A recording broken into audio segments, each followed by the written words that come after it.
श्री कृष्ण। राधे राधे। भक्तों के लिए भगवान की शरण प्राप्त कर लेना ही परम ध्येय है। प्रभु के चरणों में सब प्रकार से अपने को समर्पण कर भक्त नित्य निर्भय और सर्वथा निश्चिंत हो जाते हैं। इससे परे वे अपना कोई भी कर्तव्य नहीं समझते।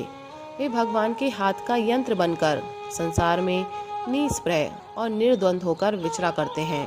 उन्हें गति अगति, स्वर्ग नरक, लाभ हानि, जीवन मृत्यु, लोक परलोक, त्याग भोग आदि की कुछ भी परवाह नहीं होती।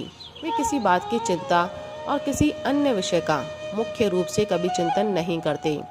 उनका चित्त परमात्मा के चिंतन में संलग्न रहता है। वे परमात्मा के प्रत्येक विधान में संतुष्ट रहते हैं। उनकी प्रत्येक चेष्टा परमात्मा की इच्छा अनुकूल होती है। वे कामना शून्य हो जाते हैं।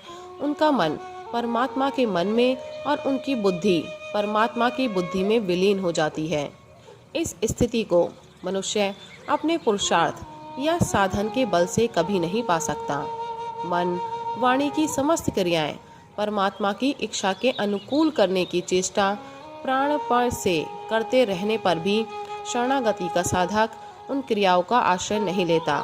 कारण किसी भी क्रिया या साधन से भगवत शरण की प्राप्ति नहीं होती। भगवान की शरण तो केवल भगवत कृपा से ही प्राप्त होती है। यद्यपि भगवत कृपा सब जीवों पर सदा सर्वदा समान रूप से है, उसमें विषमता नहीं है, परंतु उससे पूरा लाभ उठाने के लिए उसको पहचानने की आवश्यकता होती है। भगवत कृपा की पहचान, सच्ची पहचान भगवान की आर्थ प्रार्थना से होती है। इसलिए प्रार्थना मनुष्य के जीवन का एक परम आवश्यक कर्तव्य होना चाहिए।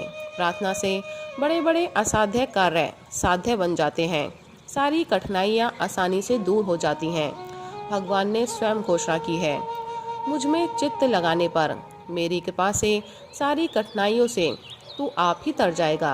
अतएव प्रार्थना का अर्थ है भगवान में चित्त जोड़ना, प्रतिदिन नियत समय पर भगवान के गुणगान करना, अपने दिल को खोलकर भगवान के सामने रखना, अपनी टूटी फूटी भाषा में या केवल मूक रहकर ही उनकी कृपा भिक्षा चाहना।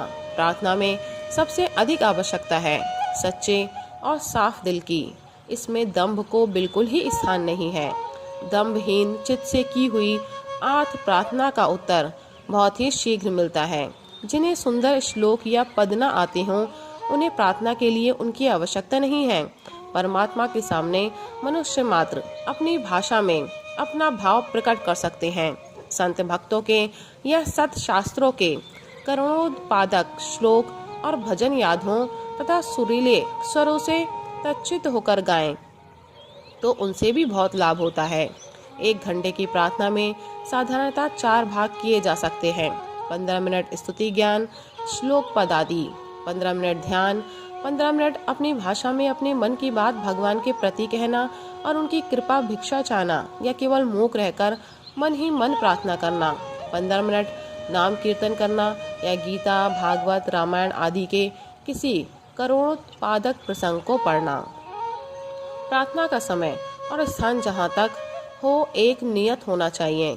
स्थान एकांत हो और समय भी ऐसा हो जिसमें दूसरे काम के लिए कुछ भी सोचने या बीच में उठने का प्रयोजन ना रहे।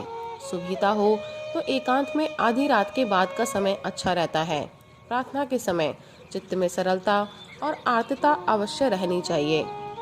ऊपर बताई गई चारों बातों का क्रम ठीक ठीक ना रहे तो भी कोई आपत्ति नहीं। प्रार्थना के समय ऐसा निश्चय अवश्य होना चाहिए कि भगवान साक्षात यहाँ पर मौजूद हैं और मैं अपनी प्रत्येक क्रिया उनके सामने कर रहा हूँ। उन परम दयालु की मुझ पर बड़ी भारी दया है। वे शीघ्र ही मुझे अपने शरण में अवश्य ले लेंगे। उनकी शरण प्राप्त होते ही मैं सदा के लिए पूर्ण निर्भय और निश्चिंत होऊंगा। मेरे विश्वास के अनुसार ऐसी नियमित प्रार्थना से बहुत ही थोड़े काल में भगवत शरण को प्राप्त करके मनुष्य कृतार्थ हो सकता है। राधे राधे। हरे कृष्ण।